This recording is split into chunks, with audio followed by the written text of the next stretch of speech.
समझदार होना पड़ता है। उस पिता ने कहा कि अब गड़बड़ ससुराल नहीं, गड़बड़ मेरी लड़की है। एक भी तो अच्छा नहीं है पूरे घर में, जो देखो सब इसके खिलाफ है, जो देखो सबकी ये बुराई कर रही है। बोले बेटा चिन्ह, बोले पिताजी अब मैं कभी नहीं जाऊंगी। बोले मत जाना, तेरे बाप का घर है, आराम से रहना। बेटी अपने यहाँ किसी चीज की कमी नहीं। ले गया पीहर में। अब चली तो गई, भाभी ने देखा अच्छा आ गई देवी जी, इसका मतलब है कि अब विचार बना कि अब यहीं रहेंगी। तो भाभी ने कहा ला चाबी इधर। कहाँ की भाभी, अभी ध्यान रखना 2-4-8 दिन को जाओ तो भाभी भी इज्जत करती है, और जब रोज रोज रहने लगो तो भाभी भी कहती बहुत हो गई दीदी दीदी जीजी जीजी, अब साइड हो जा, चल उठ, खाना बना, चाय ला, नाश्ता ला, बहुत ऐसो आराम हो गए तेरे। उसने कहा यार भाभी तुम तो मुझे इतना प्यार करती थी। अरे बोले करती थी प्यार, तरीके से रहे तो प्यार करे, अब तू ससुराल छोड़ के आ गई, यहीं रहेगी क्या, हमारी छाती पे दाल डलेगी। अरे उसने कहा यार भाभी का तो नेचर बदल गया, ज्यादा लड़की पीहर में रहेगी इज्जत खराब हो जाएगी मेरे भाई, ध्यान रखना। लड़की की शान पीहर से डोली उठना है और ससुराल से अर्थी उठना, ये लड़की की शान हुआ करती है, ये लड़की का जीवन हुआ करता है। भाभी का व्यवहार, मंदिर गई 1 दिन 2 दिन 5 दिन 2 महीने हो गए, अब तो मंदिर वालों को परेशानी हो गई, पूछने लगे क्यों लेने नहीं आ रहे क्या। अब तेल जले तेली का, दिल जले मसालची का। बाप के यहाँ रह रही है, पड़ोसी का पेट दुख रहा है, जो भी सहेली मिलती क्यों कहाँ घूम रही, जीजा जी नहीं आई क्या। अरे उसने कहा सत्यानाश हो वो जीजा का, न मुझे ससुराल में रहने दे रहा है, न पीहर में रहने दे रहा है। जहां जाए, शादी में जाए, पार्टी में जाए, कहीं भी जाए, हर कोई पूछे क्यों लेने नहीं आ रहे, छोड़ दिया क्या। अरे उसने कहा यहाँ जीना तो और भी, हरा मेहमान पूछे, रिश्तेदार पूछे, जो देखो वो टोके, ससुराल नहीं जाती है, 3 महीने हो गए, झगड़ा चल रहा है क्या, कुछ अनबन है क्या। अरे उसने कहा मैं तो मर गई, वहां से गई, हम आसमान से गिरी और खजूर पे। ध्यान रखना ये मोहल्ले वाले नहीं जीने देते हैं, ध्यान रखना, इनको बड़ी परेशानी हो जाती है, क्यों नहीं जा रहे। अब मंदिरों में एक ही चर्चा, फलाने सेठ की लड़की ससुराल नहीं जा रही है, लगता है कि छोड़ दिया है, लगता है कि तलाक की तैयारी है। अरे हमें तो मालूम था ये ऐसा ही है, ये कहीं भी रहने वाली। अरे उसने कहा ये तो मेरा जीना हराम हो गया, 3 महीने में पूरे मोहल्ले ने उपद्रव मचा दिया। बोले सेठ जी ये लड़की जाती नहीं है क्या। अब सेठ क्या बोले, सेठ एक दिन उदास बैठी थी झरोखे पर, सेठ ने कहा बेटी बड़ी दुखी दिख रही। बोली करूं क्या पिताजी, मैं ससुराल बिल्कुल नरक है, और यहाँ शादी के बाद क्या आ गई कि मेरी इज्जत ही मिट्टी में मिल गई। जो देखो मुझे शक की निगाह से देखता है, जिससे बात करो जैसे ही बात करो पहला प्रश्न होता है जीजा जी कहाँ है। अब वो जीजा ने तो मेरा जीना हराम कर दिया है, इससे अच्छी तो पिताजी मेरी शादी ही नहीं होना थी। ध्यान रखना, यदि मोहल्ला टोंकता है, समाज टोंकती है, तो बुरी बात नहीं है, ऐसे ही टोंका करो, किसी का उजड़ा हुआ घर फिर से बस जाएगा, ध्यान रखिए। मानेगा बहुत दुखी हो गई वो। पिता ने पूछा बेटी एक काम करेगी। बोले क्या। बोले अपने नगर में एक महाराज पधारे हैं, बड़े पहुंचे हुए संत हैं, मैंने तेरी चर्चा उनसे की है। क्या बोले महाराज। बोले पहले सुन ले शांति से। उन्होंने मुझे एक मंत्र दिया है, यदि इस मंत्र की मैं साधना करूं, मंत्र का जाप करूं, तो 6 महीने में ससुराल तेरी मुट्ठी में आ जाएगी। मुट्ठी में आ जाएगी। बोले अब लड़की चाहती क्या है, इनको सबसे बड़ा दुख क्यों है कि किसके अंडर में मैं रहूं। ये तो ये चाहते कि जाते ही साथ मेरा राज्य हो जाए, मैं महारानी बन जाऊं, सब लोग मेरे इशारे पर काम करे। इनको राजपाट चाहिए और कुछ नहीं चाहिए। ध्यान रखना, बहू को चाहिए घर की चाबी, घर की मालकियत, वो किसी के अनुशासन में रहना नहीं चाहती है, लोगों को अनुशासन में रखना चाहती है। पिता ने कहा बेटा 6 महीने में तेरी ससुराल का पूरा वातावरण बदल जाए तो तू ससुराल जाना चाहेगी। उसने कहा पिताजी क्यों नहीं जाना चाहूंगी। अब अकल आ गई उसको ठिकाने, ज्यादा बहू गड़बड़ करे ना तो 1 आध साल छोड़ दिया करो, अपने आप आएगी लौट के वापस, ध्यान रखना। अब अकल आ गई उसको कि क्या करूं। बोले हाँ पिताजी जा सकती हूं मैं। बोले सब तेरी मुट्ठी में होगा। बोले सब होगा। बोले हाँ। तो बोले मैं जा सकती हूँ पिताजी। पति बोले वो तेरे आगे पीछे घूमेगा। सास अरे तेरे पैर छुएगी, वो सास पैर छुएगी। बोले हाँ। अरे ऐसी ससुराल तो चाहिए थी मुझे। बोले मैं, महाराज ने क्या कहा। बोले महाराज ने ये कहा कि मंत्र। बोले पिताजी देखो ये मंत्र मुझसे नहीं होगा, ये कठिन काम है। बोले एक काम कर, महाराज ने ये कहा कि मंत्र तो मैं जप लूंगा, साधना तू कर लेना। बोले मंत्र तुम जपो, साधना मैं करूं। बोले हाँ, तुरंत इफेक्ट पड़ेगा। तो बोले पिताजी मुझे क्या साधना करना है? बोले साधना तुझे इतनी करना है कि 6 महीने किसी को जवाब मत देना, किसी को भी कोई कुछ भी बोल दे, 6 महीने जवाब मत देना, और 6 महीने किसी से अकड़ना मत, झुक करके जीना, ईमानदारी से काम करना। बोल तैयार है? बोले पिताजी तैयार हूं, बस 6 महीने ना। बोले हाँ, उससे ज्यादा तो नहीं। बोले नहीं, उसके बाद ससुराल मेरी मुट्ठी में। अरे बोले तुरंत मुट्ठी में। और बोले नहीं हुई तो बेटा अपना घर है, वापिस आ जाना। गया, तैयार हो गई, पिता ले गया ससुराल में। जैसे ही पहुंचा सबने देखा, फिर आ गई ये आफत की जान है। कोई नहीं बोला इनसे, न ननन ने बोला कि भाभी आ गई, न देवर ने बोला भाभी आ गई, न जेठ ने बोला बहू आ गई। पति ने कहा फिर आ गई कलमुही इस घर को बर्बाद करने। गुस्सा तो इतना आया उसे, लेकिन पिता ने कहा साधना, ध्यान रख, कुछ भी मत बोल। 6 महीने गई, पिता ने छोड़ा। सास से बोला कि बहन जी ये रखिए इसको, बदल गई। बोले ये क्या बदलेगी, वापिस ले जाओ इसको, मैंने मना किया था ना कि हमारे यहाँ मत भेजना। एक मौका तो हर किसी को दिया जाता, इसको देने का प्रयास करिए। सास ने कहा ठीक है। गई, सुबह उठी, 8 बजे उठती थी, 6 महीने मुझे 6 बजे उठना है। उठी, गई, सासू के पैर पड़े। अरे सास ने कहा ये क्या है, ये पैर पड़ रही मेरे। बोले अम्मा जी आशीर्वाद दो कि आज का दिन सुख शांति से बीते, शुभ बीते, तुम आशीर्वाद दे दो तो सुख शांति। सास खुश हो गई तो फिर तो शांति शांति है। बोले अम्मा जी आशीर्वाद दो, मैं सबको खुशियां बांट सकूं। अम्मा ने कहा यार ये बोल क्या रही है। ठीक ठीक बेटा आशीर्वाद। जा रही थी, एक पैर की चोट लगी, कांच का गिलास फूट गया। ससुर ने कहा अंधी है क्या, दिखता नहीं है तुझे? आते ही 7 उपद्रव शुरू हो गए तेरे। जब तक नहीं थी बड़ी शांति थी, गिलास फोड़ के रख दिया। अब गुस्सा इतना आया, उसने कहा बुढ़े यदि मेरा बाप मंत्र नहीं जप रहा होता तो गिलास तेरे सिर पे फूटता, लेकिन अब मैं कुछ बोल नहीं सकती हूं, मजबूर हूं। क्या बोलूं? पिता का चेहरा याद आया। बेटा कुछ जवाब नहीं देना। चुप रह गई। बोली पिताजी गलती हो गई, कल से ध्यान रखूंगी। बाप ने कहा यार ये गलती हो गई, इसके मुंह से तो गलती शब्द हमने सुना ही नहीं है। एक कहते थे तो 100 जवाब देती थी, 1000 जवाब। आज कह रही गलती हो गई। उसने कहा बुढ़े रुक जाओ, 6 महीने बाद तुझे नहीं इस घर से निकाला मैंने तो मेरा नाम भी, कौन बोला झांसी की रानी नहीं है, ध्यान रखना, विचार करिए। एक बात ध्यान रख, बस 6 महीने, इसका जवाब तुझे 6 महीने बाद दूंगी मैं, ध्यान रखना। गई सुबह से नाश्ता बना रही, चाय बना रही, सास के कान में आवाज गई। उसने अपनी बेटी से कहा बेटी देख रसोई में इतने सुबह सुबह कौन गया है, कोई बिल्ली इल्ली तो नहीं है? ननन ने कहा बिल्ली नहीं है, ये अपनी वाली बिल्ली है। तो बोले कर क्या रही है? बोले नाश्ता बना रही है। अरे बाप रे, देवर के लिए थाली परोसे, जेठ के लिए सब व्यवस्था करे, पति का ध्यान रखती, ननन से प्यार करती, सहेली जैसी रहती, और बस अंदर क्या आग लगी थी, ये सब ड्रामा कब तक का है? 6 महीने का ड्रामा है, बस ध्यान रखना। सबको मेरी मुट्ठी पे चलना पड़ेगा, जीना पड़ेगा। देखा 1 दिन बीते, 2 दिन, महीने भर हो गए, इतना व्यवहार चेंज। सास ने कहा बेटा तू वही वाली है या तेरे पिताजी ने बदल के भेज दी है, तुम जुड़मा तो नहीं थी? बोले नहीं अम्मा जी कैसी बात कर रही हो, ये घर मेरा है, ये स्वर्ग से सुंदर मेरा घर है, मैं इस घर को बसाऊंगी। सास ने कहा बेटा तू इतनी चेंज हो जाएगी? माँ बुढ़िया रुक जा, 5 महीने तो बचे, फिर बताऊंगी मैं तुझे।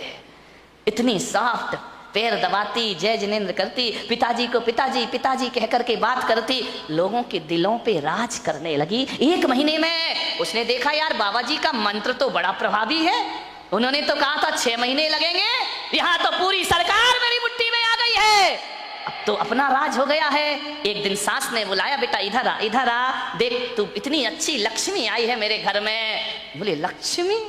मालूम नहीं लक्ष्मी कब रणचंडी दुर्गा बन जाएगी। बोले बेटा एक काम कर, ये जो चाबी है ना आज से तू संभाल। अरे उसने कहा हो गई आज मेरी जिंदगी। ला अम्मा जी लाओ लाओ, अरे ले बेटा ले।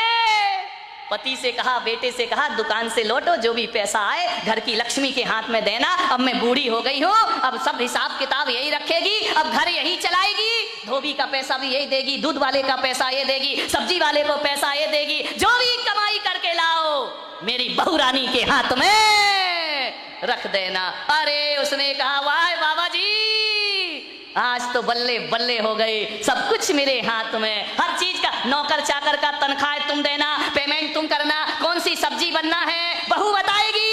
उसने कहा, यार बड़ा मजा। अब ससुर जी क्या करें, दुकान से लौटे तो लौटते समय क्या करें, वो बहू के लिए कुछ ना कुछ लेकर जरूर आया करते थे। कभी पेड़ा लेकर आ जाए, कभी लड्डू लेकर आ जाए, कभी आइसक्रीम लेकर आ जाए। अरे उस बहू ने कहा, यार कितने मजे हो गए यहाँ पर। ध्यान रखिए, बुजुर्गों से मेरा निवेदन है, ससुर से मेरा निवेदन है, सास से मेरा निवेदन है, जब भी बारामती से कहीं बाहर जाओ, घूमने जाओ, कहीं भी जाओ, कुछ लेकर आओ या ना आओ, अपनी बहू के लिए एक साड़ी लेकर जरूर आया करो, अपनी बहू के लिए कुछ ना कुछ सामान। ये तालियां बहुओं ने बजाई क्या सासुओं ने? बड़ी होशियार है, बहुओं ने बजाई, मजा आ गया। आज हो गई सासुओं की धुलाई। लेकिन ये सासुएं इतनी बेईमान है, बाहर जाएंगी लड़की के लिए लेकर आएंगी, बहू के लिए नहीं लाएंगी। ध्यान रख, ये छोटी छोटी बातें हैं, ध्यान रखना। यदि हर बार ससुर जी घर लौटे, रोज घर लौटो, कुछ ना कुछ बहू को लेकर आओ। तुम बाहर जाओ सासुओं तो कुछ ना कुछ लेकर जरूर आओ। अरे एक नया मंगलसूत्र ही लेकर आ जाया करो, और कुछ ना मिले तो कौन बोला अच्छी सुंदर सी चप्पल ले आया करो? नहीं, चप्पल मत लाना, बहू का मूड बिगड़ जाए तो। एक मोबाइल ले आया करो कि मेरी बहू को मोबाइल। ध्यान रख, इन बातों से कुछ होता नहीं है, लेकिन बहू के मन में ये भावना आती है कि बाहर घूमने के बाद भी मम्मी ने मेरा ख्याल रखा है। आपके प्रेम के संबंध बन जाएंगे, आपकी आत्मीयता के संबंध बने जाएंगे। आप चाहते हो ससुर जी बोलो कि घर में हमारा कोई इंतजार करे, वैसे तो बुड्ढों का कोई इंतजार नहीं करता है, चाहते हो कि कोई इंतजार करे? इंतजार फोकट में नहीं होता मेरे भाई। यदि रोज मीठा लेके आओगे तो बहू कहेगी, पापा जी नहीं आए, आज लेट हो गए, अभी तक नहीं आए। वो इंतजार तुम्हारा नहीं कर रही है, गुलाब जामुन का कर रही है।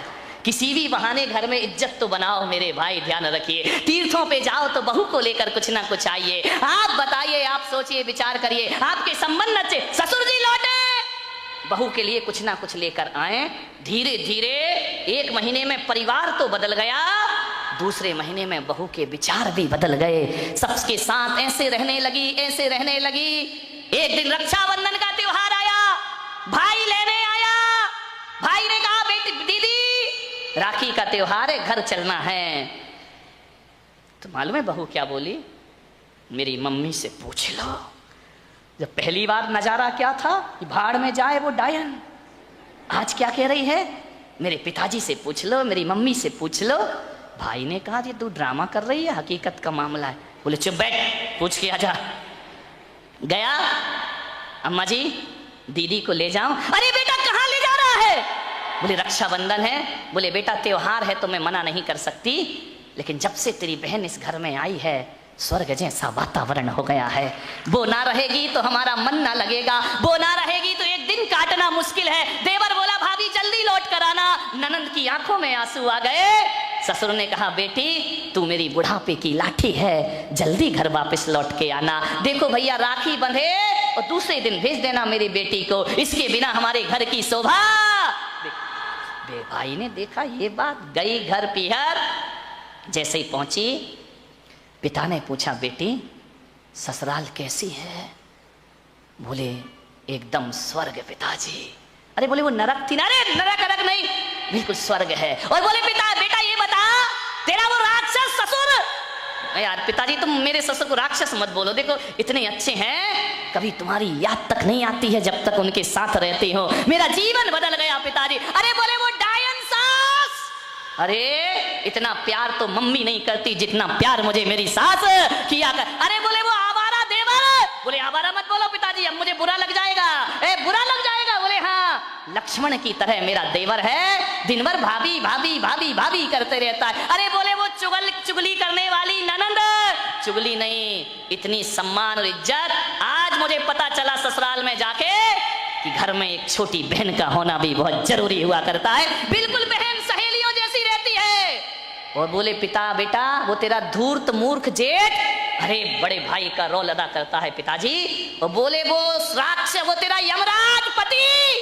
बोले देखो पिताजी अब बर्दाश्त नहीं होगा, यमराज यमराज कहोगे, भला है बुरा है जैसा भी है, मेरा पति मेरा देवता है। अरे बोले वो LLB पड़ोसी, उनके जैसे पड़ोसी पिताजी दुनिया में ढूंढने जाओ तो मिलने वाले नहीं है। बाप ने बेटी को छाती से लगा लिया और कहा शाबाश बेटी, आज तूने अपने बाप का माथा ऊंचा कर दिया है, आज तूने अपने पिता को गौरव दिला दिया है। आज मैं समझ रहा हूं कि आज मेरी जिंदगी का सबसे अच्छा दिन है कि मेरी बेटी का घर स्वर्ग बन गया है।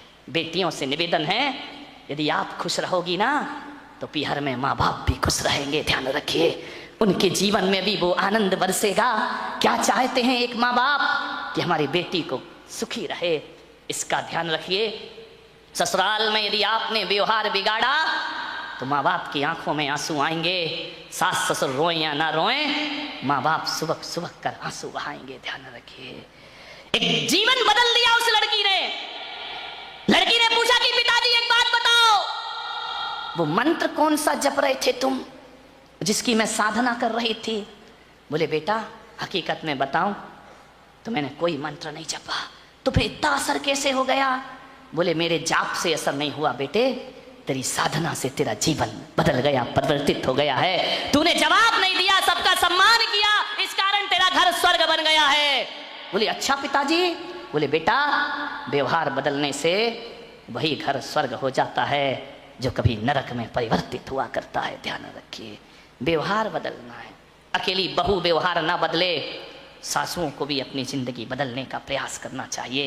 यदि बहू आपको इज्जत देती है, सम्मान देती है, तो सास को भी माँ जैसा प्यार देने का प्रयास करना चाहिए। ऐसा ना हो कि मेरे प्रवचन से बहू बदल जाए और सास ललिता पवार बन करके खड़ी हो जाए। ध्यान रखिए, नहीं, फिर मेरा प्रवचन कोई असर नहीं करेगा। यदि बहू सीता जैसी है तो तुम ललिता पवार मत बनो। मेरी अम्माओ, जगत जननी जगदम्बाओ, निरूपा राय बन जाओ और अपने घर को स्वर्ग बनाने का प्रयास। पिता ने कहा कि अब ये बड़ी हो गई है, और जब बड़ी हो जाए तो माँ बाप को एक ही चिंता रहती है कि मेरी बच्ची का घर बस जाए, मेरी बेटी के हाथ पीले हो जाएं, तो हम इस जिम्मेदारी से मुक्त हो जाएं। शादी कर दी पिता ने एक अच्छे घर में, शादी हो गई, विवाह हो गया, चली गई ससुराल।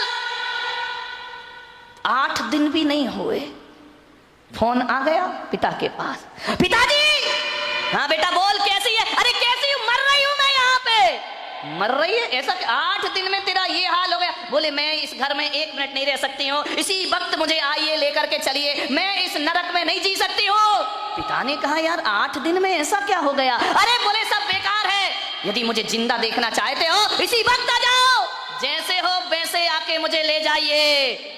बाप ने कहा यार मैंने तो इतना अच्छा घर देखा था, इतना दहेज दिया था, सब कुछ दिया था, उसके बाद इतनी अच्छी शादी की, पूरे नगर में ऐसी शादी कोई नहीं कर सकता है, 8 दिन में ये क्या? बेटी ने कहा मैं फोन रख रही हूँ, जल्दी आओ वापिस, मुझे ले चलो यहाँ से, नहीं तो बेटी का मुंह नहीं देख पाओगे। लाचार पिता। ध्यान रखना, लड़की का बाप बनना कोई बच्चों का खेल नहीं हुआ करता मेरे भाई। लाचार था वो पिता, क्या करता? एक तरफ तो बच्ची का प्रेम है, 8 दिन हुए चला गया ससुराल में लड़की की। जैसे ही गया किसी ने जय जिनेन्द्र भी नहीं किया, किसी ने राम राम भी नहीं की, किसी ने इतना भी नहीं कहा कि समधी जी आइए पधारिए। लड़की के ससुर अपनी जगह चले गए, दामाद बाजू से निकल गया, देवर ने कुछ नहीं बोला। उसने देखा यार 8 दिन की शादी में ये शमशानी माहौल है यहाँ का, किसी ने कुछ नहीं बोला। घर में गया, बेटी के पास कमरे में। एक बात याद रखना, एक बेटी के गलत व्यवहार से तुम्हारी ही ससुराल में तुम्हारे माँ बाप का अपमान हुआ करता है, ध्यान रखिए। और यदि व्यवहार अच्छा रखती तो 4 लोग उनके स्वागत में खड़े रहते, कहते कि धन्य हो आपने ऐसी पुत्री को जन्म दिया है। ध्यान रखिए, कोई नहीं बोला उससे। गया बेटी के कमरे में, बेटी बात क्या, इसी वक्त चलो, पानी मत पीना इस घर का, अरे पिता ने कहा ऐसा क्या? बोले अभी ले चलो, इसी वक्त पियर ले चलो, मेरा दम घुट रहा है, मैं यहाँ एक पल नहीं रह सकती हूँ। उसने कहा बेटा रुको, मैं तेरी सासू से पूछ लेता हूँ। बोले क्या पूछना उस डायन से? अरे बोले उससे मत पूछो, बुढ़िया से, उसके कारण तो मैं दुखी हूं इस घर में, 8 दिन हुआ नहीं, मेरा जीना हराम कर रखा है। बोले बेटा रुको, एक बार मैं पूछता हूं। गया लड़की की सास के पास, बोला बहन जी मैं आया हूं। सास ने कहा दिख रहा है, कोई मुझे चश्मा नहीं लगा है, मैं आया हूं। कौन सा बड़ा कमाल कर दिया, तुम आए हो तो? पिता ने कहा यार ये कैसा व्यवहार है? बोले बहन जी मैं अपनी बच्ची को ले जाना चाहता हूं, कल के ले जाने वाले आज ले जाओ। इसी वक्त ऐसी लड़की भेजी है तुमने, जीना हराम कर रखा है इसने, 8 बजे सो के उठती है, कोई काम नहीं करती है, सीधा बना बनाया खाना चाहिए, और किसी ने कुछ कह दिया तो 1 की 4 सुनाया करती है। ऐसी लड़की दी है, ले जाओ अपना पैसा वापिस, ले जाओ अपना दहेज वापिस, नहीं चाहिए हमें ऐसी लड़की। पिता का सिर झुक गया, बेटी की गलती से ध्यान रखना, शर्मिंदा हुआ, बेटी को लिया चला गया। बोले बहन जी 10-15 दिन में भेज दूंगा। बोले कभी नहीं, जिंदगी मत भेजना उसको यहाँ, दरवाजे उसके लिए हमेशा के लिए बंद हैं। पिता समझ गया कि जरूर कुछ गड़बड़ है, बेटी को बिठाया कार में, ले गया घर। रास्ते में पिता ने पूछा कि बेटी एक बात बता, ये माहौल कैसे निर्मित हो गया? बोले पिताजी कहां पटक दिया तुम